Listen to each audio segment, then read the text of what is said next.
sou eu de novo, não preciso me apresentar. Inovação e empreendedorismo. É a única palestra, é o único talk de inovação e empreendedorismo. No último, para quem tem, na verdade, esse talk a gente vai falar um pouco sobre o que o Renato falou, assim, sobre o que o Oris falou, a Bemelec, assim, acho que muita gente tocou nesse assunto. Na verdade, assim, a minha ideia é mais, ao invés de explanar, a gente trocar ideia mais do que nunca sobre esse tema.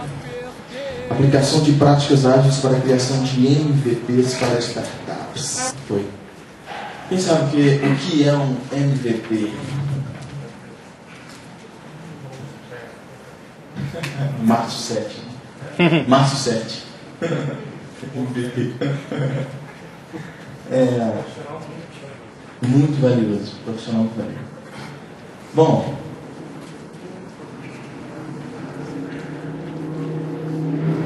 Antes de falar o que é um MVP, o título da palestra, Aplicação de Práticas Ágeis para a Criação de MVPs para Startups. Tenho certeza que tem muita gente que sabe o que é isso muito melhor do que eu. Aqui meu amigo Thiago, que estava agora no Startup Chile, poderia explicar muito melhor que eu o que é. Agora essa sim é a pergunta. O que é uma startup? Eu queria ouvir de vocês. Quem chuta? Eu coloquei a definição padrão da Lean Startup, Eric Weiss. Mas quem chuta, assim, sem pensar em definição formal, o que é uma startup? Uma pequena empresa que tem grande potencial de crescimento. Uma pequena empresa que tem grande potencial de crescimento, de escalar, por aí. Uma oportunidade de negócio escalonada. Legal? Dentro da empresa eu posso ter várias startups. Legal. Não necessariamente tem que ser uma pequena empresa, faz todo sentido. A gente tem casos onde empresas de, cara, eu tenho 10 mil funcionários, eu tenho um grupo de 5 pessoas que criaram um produto que enfim, escalou e que foi um sucesso. E, cara, esses caras são startups, esses caras são empreendedores dentro de uma empresa. Também tem toda a razão. Então eu sou startup. Mas... Não, eu sou startup então? Oi? Eu sou startup então? É uma startup, cara. Não deixe de ser, entendeu? Pode ser que trabalhe dentro de uma organização, está criando, não precisa nem necessariamente um produto, mas é uma iniciativa nova que pode de alguma maneira, enfim, se tornar, sei lá, padrão para o restante da organização e por que não para o restante da indústria. Faz todo sentido. Como eu falei, né? Aí, vocês conhecem esse livro, não? The Lean Startup.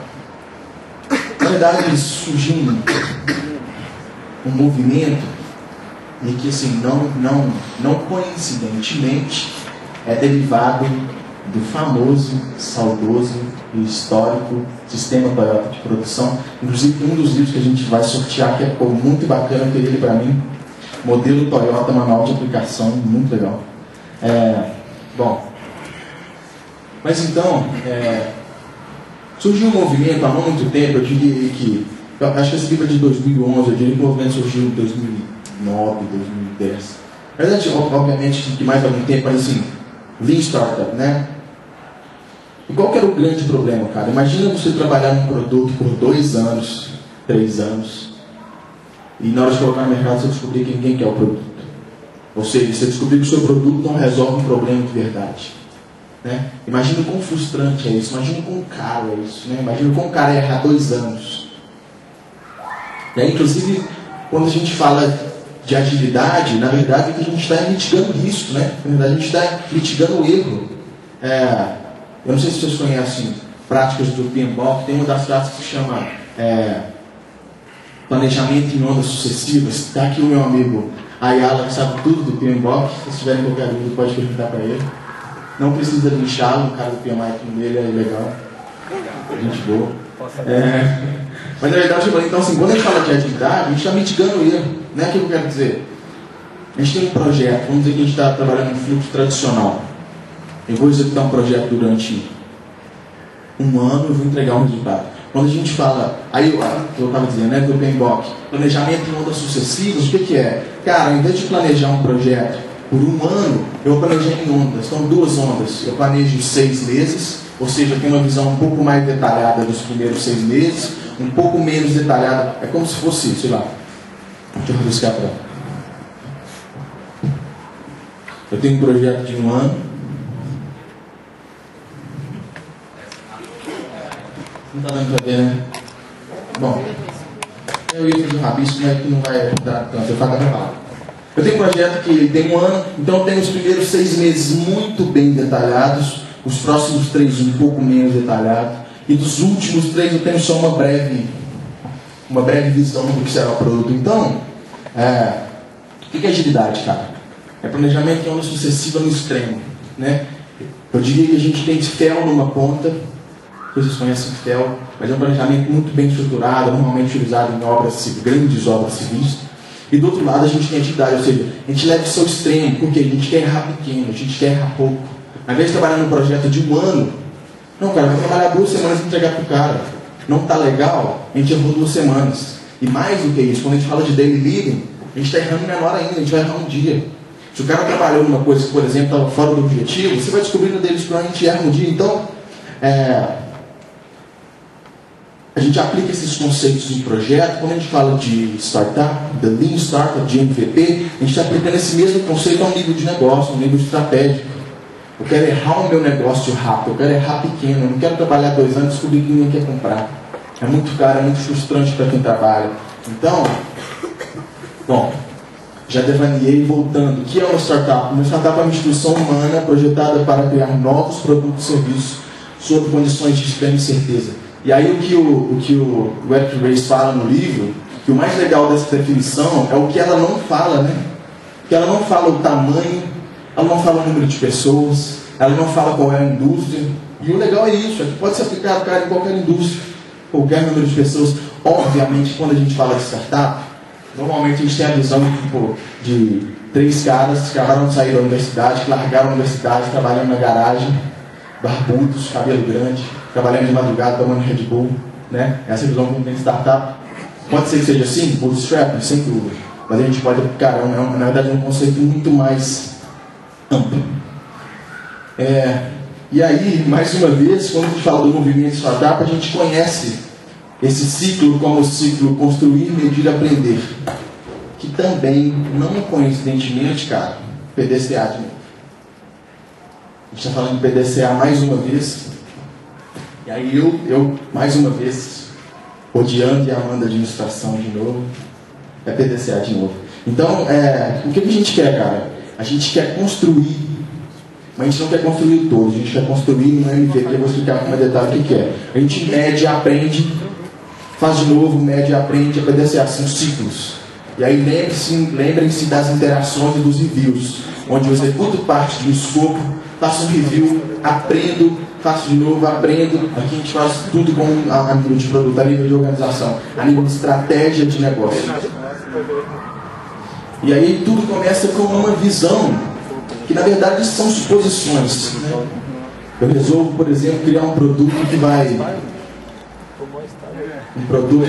sei lá, levar alguém do ponto A ao ponto B.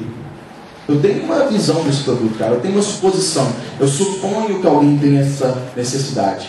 É uma visão que muitas vezes é baseada em expectativa, em know-how, em dados históricos, em pesquisas de mercado, mas é uma visão.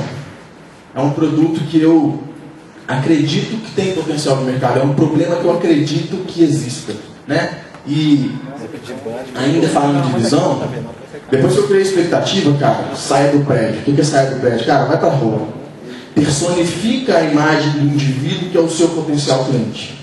Que ele é o cara que vai pagar. Então você tem que ir pra rua, você tem que ir pro cliente, tem que conversar e ver se esse cara, você tem esse problema? De fato, ele é um problema real. De fato existe demanda para esse produto, né? A gente não fala, quem vai comprar o meu produto? Cara, quem vai comprar o meu produto são usuários que querem chegar de um ponto A ao ponto B. Não, cara. Chega na persona, a gente chama de persona. Quem vai comprar o meu produto são homens de 20 a 22 anos que têm essa dificuldade de problema, que são casados. Assim, defina muito bem o seu público-alvo, entenda o problema desse cara de verdade, para você ter certeza que existe demanda para um produto especificamente. Aqui a gente não está falando de agilidade, não. É The Lean Startup e Customer Development, tá? Agora a gente começa a já tocar no assunto. Eu vou ter que andar um pouco mais rápido por causa do tempo. Então a gente falou de ter uma visão, agora a gente vai falar de construir. De fato, eu tive uma visão, eu tenho uma ideia de negócio, um produto, um serviço novo, e agora eu vou construir, agora eu vou implementar de fato. Agora sim, o que é um MVP? É o que eu falei no começo, né? Imagina trabalhar num projeto e descobrir que ninguém quer comprar. Depois de 2 anos, de 4 anos, o que é um MVP? Eu vou ler essa definição também da Lean Startup. Um produto mínimo viável ajuda os empreendedores a começar o processo de aprendizagem o mais rápido possível. No entanto, não é necessariamente o menor produto inimaginável. Trata-se apenas da maneira mais rápida de percorrer o ciclo, construir, de aprender, de feedback com o menor esforço possível. Então, o que é um mínimo produto viável? Você tem a visão do seu produto como um todo, certo? Tem a visão do seu produto com muitas features, e que ele vai atender o usuário de ponta a ponta. Cara, quanto tempo vai demorar para construir isso? 2 anos? Você quer arriscar 2 anos? Você quer errar 2 anos? Não. A gente quer errar o mais rápido possível, né? Fail fast, learn quickly. Ou seja, erre rápido, aprenda mais rápido ainda e faça de novo. Errou, faça de novo, de novo, de novo. Então, o que é um MVP? Cara, ao invés de entregar um computador que tem todos os recursos, tem Bluetooth, o teclado acende, é fino, a tela é de retina, cara, não. A gente vai fazer o mínimo produto viável, ou seja, eu vou construir a menor parte do meu produto, que obviamente já tem valor para o cliente, senão o cara não vai comprar, e a gente vai testar. E aí a gente vai testar e testar e testar quantas vezes for necessário. Ou seja, eu crio uma parte pequena do meu produto que já entrega algum valor, mas que não é o todo. Por quê? A ideia no primeiro momento é justamente colher feedback. E aí olha que legal, o objetivo do MVP não é começar o processo, não é...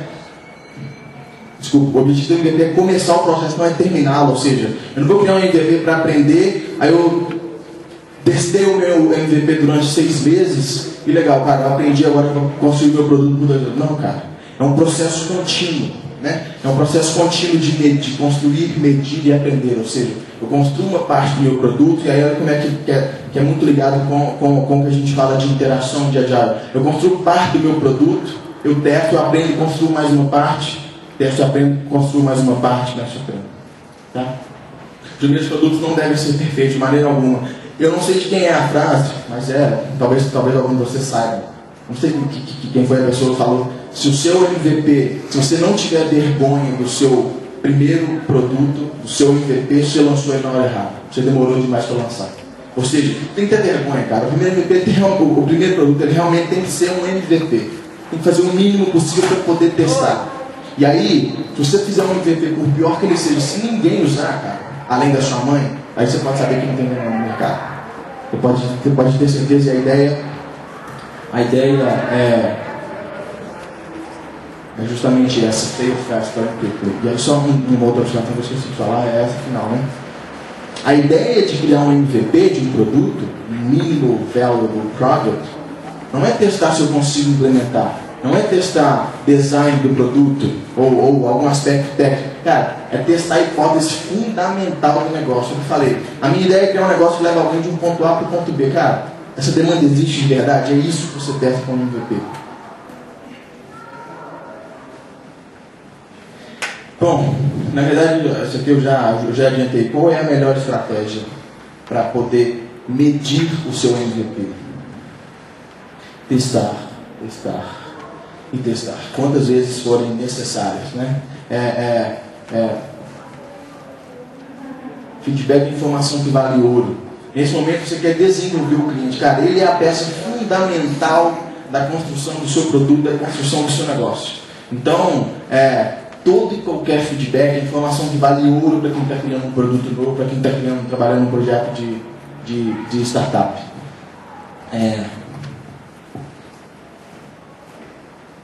E aí o que eu falei, cara, depois de medir, começa tudo de novo. A ideia de Customer Development é justamente essa, é a criação de um produto baseado nas expectativas do cara para ser o seu consumidor final, do cara que vai pagar pelo produto. Então, quantas vezes você vai fazer isso, cara? Infinitas vezes. E assim, a gente vive num mundo de inovação tão louco que eu diria que o mundo é beta. Um produto nunca, pra mim, cara, um produto nunca pode parar de ser beta. A gente lança um produto, ele é beta, cara, depois de um ano ele é beta. E você vai ter que inovar, vai ter que testar, vai ter que inovar de novo. Então, Deu algum? Tá. Tenta. Bom, vou reiniciar. Pô.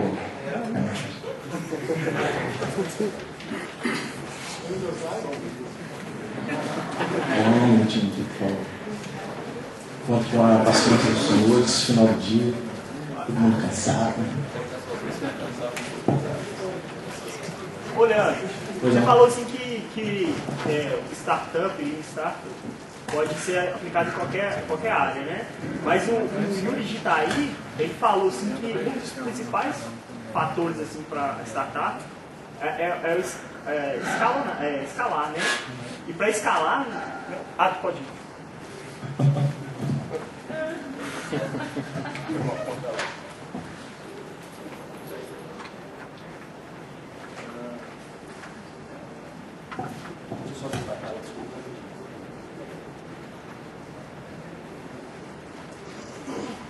Tá, desculpa.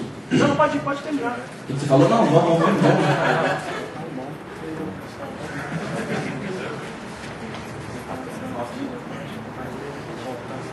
Aí, que o quê? e o digital falou que tem que escalar. Grande. Aí eu, por exemplo, uma empresa de construção civil nunca vai conseguir escalar assim, os produtos. Então, cara, sim e não. Uma padaria é uma startup? Esse é um assunto, assim, uma discussão muito boa, a gente poderia ficar horas conversando sobre ela. Uma padaria é uma startup? Eu te pergunto. Então, mas se eu te falar que ela pode ser uma startup? Só se ela vender um plano de, tipo assim, uma franquia de padaria, alguma coisa, aí ela poderia ser. Talvez, acho que é por aí. Assim, cara, se eu criar um modelo de negócio que já existe, né? Que eu consiga definir um plano muito bem estruturado, eu sei qual é o fluxo de caixa que eu preciso nos primeiros 6 meses, eu sei que existe demanda, eu sei quem compra de produto, cara, isso não é uma startup. Se eu começar uma padaria que só vende pães feitos de mel com cimento, isso for legal, cara, isso vender, cara, é uma inovação. Eu estou trabalhando em um cenário de extrema incerteza, isso é uma startup. E aí, quando você falou de escalar, eu vou citar mais uma vez, porque é a máxima da Lean Startup, é o Eric Ries, o livro do cara. Ele conta a história de uma empresa nos Estados Unidos, os caras tinham um produto para... É como se fosse a automação da imposto de renda. Automação do imposto de renda. Era uma empresa de 7 mil funcionários. Os caras criaram um grupo de 5 pessoas dentro da organização e, de certa forma, foram bloqueados e ganharam autonomia para poder, enfim, testar, fazer, funcionar. Eu não lembro o nome. Ah, pode. Pode ser que seja, não lembro o nome. Cara, e o que aconteceu? Um ano depois, esse era um dos produtos mais vendidos da empresa. É uma startup dentro de uma organização de 7 mil pessoas, entendeu? Então, assim, é o que eu falei, cara. Os caras, apesar de estarem numa grande empresa, eram pessoas trabalhando num cenário de extrema incerteza com produtos escaláveis. Deixa eu correr, que eu acho que o tempo já, na verdade, já acabou. Aí agora que chegou no tema da palestra, porque Agile, você não deve, a gente fala nas perguntas. Por que usar Agile? Isso faz todo sentido, cara. Faz todo sentido. Quais são os principais problemas que a agilidade se propõe a resolver? Mudança constante de requisitos. Cara, se eu estou testando todo dia com o meu cliente, colhendo feedback, eu quero implementar o feedback desse cara, então eu vou mudar requisito. Então, mudando de requisito. Time to market, né? Eu não sei se vocês viram aquele último State of Agile, né? É uma pesquisa feita pela Version One. Inclusive, a gente vai ter um papo bem legal aqui agora, depois dessa, falando sobre uma espécie de triagem que a gente tentou fazer aqui. O Ioris não está aqui, liderado pelo Ioris, sobre agilidade em Minas Gerais. Mas, voltando ao assunto, e a pesquisa diz que 64% das organizações que utilizam a agilidade disseram que os projetos são finalizados mais rapidamente. Então, cara, eu preciso entregar um produto no time to market correto, não por fora do mercado, time to market, porque é agile. Outra, times pequenos, seja dentro de uma grande organização, ou seja, 2 caras na garagem em bootstrap, cara, uma startup normalmente não tem estrutura para ter uma hierarquia muito grande, não tem estrutura para ter muitas vezes uns Scrum Masters, ou que sejam gerentes de projetos, então, times auto-organizáveis. Por que Agile? Óbvio, faz todo sentido. Algumas técnicas super rápidas, continuous deployment. Cara, a gente vê startups, não são startups pequenas, né? São startups, quer dizer, talvez nem possam mais ser consideradas startups, Os caras fazem 50 deploys por dia em produção. Já imaginou que loucura isso? É o que, cara? Eu quero testar na hora que eu desenvolvo. Eu desenvolvi, vou testar. É óbvio. Não é colocar um estagiário para desenvolver um produto e colocar em produção, né? A gente tem um time, é um time assim, poucos e bons. E aí, pra mim, é o que faz todo sentido na outra palestra que eu mostrei. A gente tem que ter times de 5 a 9 pessoas, cara, poucos e bons. E aí você pode fazer isso. Continuous deployment. Não só continuous deployment, mas continuous integration também, enfim, que é outro assunto que a gente pode depois conversar mais sobre ele. Teste AB, sabe o que é teste AB? Cara, é super legal. Assim, você pode aplicar com diversos aspectos, seja de design, de user experience, de uma aplicação para fazer um teste. O que a gente faz? A gente disponibiliza 2 versões de um mesmo produto com alguma variação e mede o comportamento dos clientes. Então, assim, muitas vezes os caras fazem uns testes do tipo um e-commerce. Os caras oferecem algumas versões que o botão comprar é azul e o botão comprar é verde. Os caras descobrem que com o botão comprar azul as vendas aumentam em 3%. O Matheus, na apresentação que ele fez no ano passado, na WebGo, eles têm um produto de gestão financeira para empresas. E aí é legal que eles têm um gráfico que fica na parte inicial mostrando uma das features dos produtos. E eles descobriram que um gráfico de pizza, ao invés de gráfico de linha, aumentava a taxa de conversão acho que em 15%. Cara, testes AB. Outra coisa que faz todo sentido. Pivô, é óbvio, assim, a gente tem também uma máxima do movimento startup que é pivotar, que é o quê? Cara, eu estou testando, eu estou desenvolvendo meu MVP, eu estou fazendo customer development, eu estou testando e validando a minha ideia de negócio todo dia. Cara, ela não está dando certo, eu vou pivotando, né? E aí a gente tem tantos exemplos de pivotamento no mercado. Os caras que começaram como enviando SMS e terminaram como, sei lá, um meio de pagamento. Os caras começaram como uma empresa que chamava táxi, viraram uma rede social, enfim. É isso, cara. Eu vou corrigindo o meu curso, ou seja, vamos supor que eu criei uma aplicação para chamar táxi. Eu aperto o botão e chamo um táxi. Mas eu também posso avaliar o taxista, falar se ele é bom ou ruim. Imagina que com o tempo, cara, as pessoas não começam mais a chamar táxi pelo aplicativo. Mas você vê que a feature de avaliar o taxista está dando resultado, as pessoas gostam. Então você pivota, você muda a sua estratégia de negócio. Pô, isso aqui que está dando certo? É a avaliação de taxista. Eu vou mudar para isso. Isso é pivotar. E às vezes assim, isso que eu falei foi um pivoteamento pequeno, mas você pode mudar drasticamente o negócio, né? E não necessariamente tem que manter a ideia inicial do produto. Branch. O que é branch? Vocês conhecem o conceito de branch, né? Que é... Porque assim, na verdade, aqui já falando um pouco mais tecnicamente, o próximo slide explica melhor. Eu tenho uma linha do tempo de um produto, né? Que é o fluxo principal, digamos assim. Que é o quê? Eu começo a desenvolver um produto, eu tenho a primeira versão, segunda versão, terceira versão, milésima versão. Só que o que acontece, cara? Em paralelo a isso aqui, eu quero fazer as minhas validações, eu quero alterar e fazer 50 deployments por dia. Então o que eu faço? Eu tenho um fluxo principal, imagina que é uma árvore. Eu crio um branch. Eu crio um galho, né? Que é justamente um galho, ou seja, eu crio um braço aqui. E nesse braço eu estou fazendo a versão 1.1, versão 1.2. E ali eu posso fazer esses experimentos quantas vezes forem necessários para evoluir o produto. E eu posso chegar, cara, em 1.1. Tem mais um? 1.1. Se eu quiser mais um, 1.1.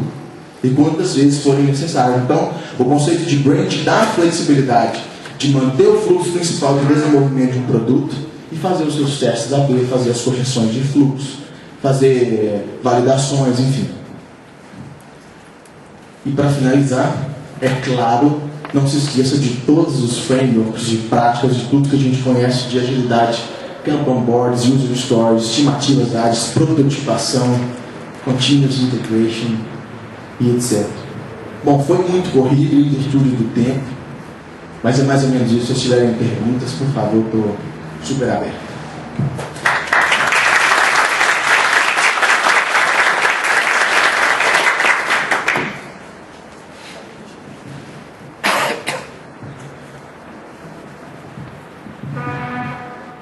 não tiverem também tudo bem, a gente ganha tempo no futebol.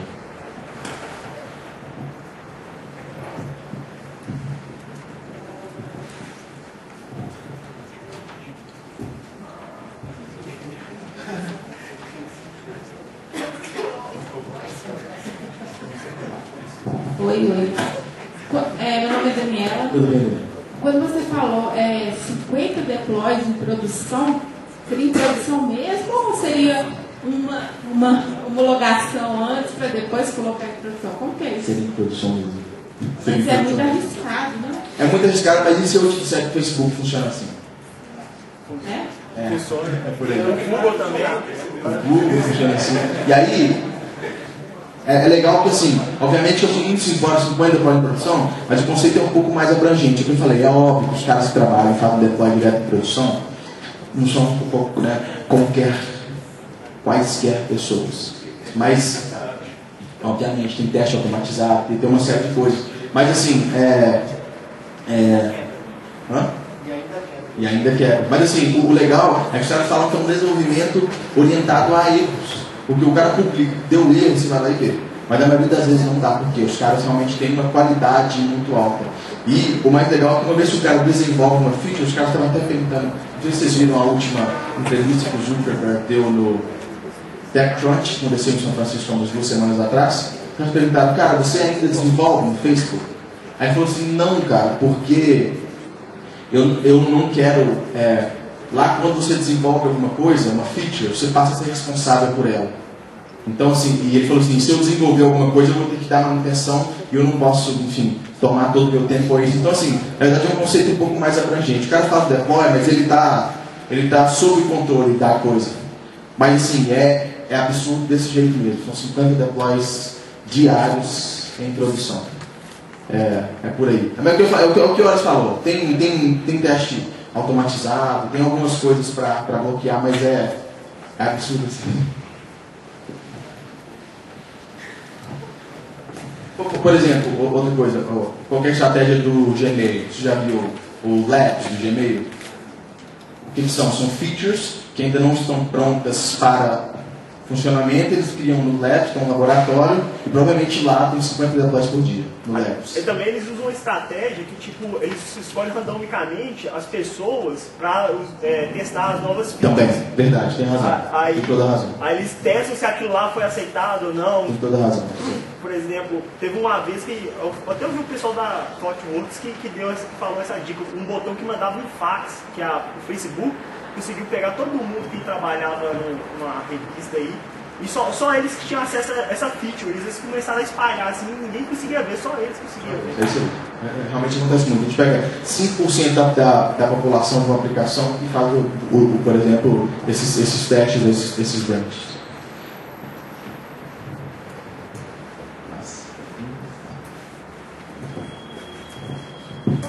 Bom, então é isso aí. Espero que vocês tenham gostado.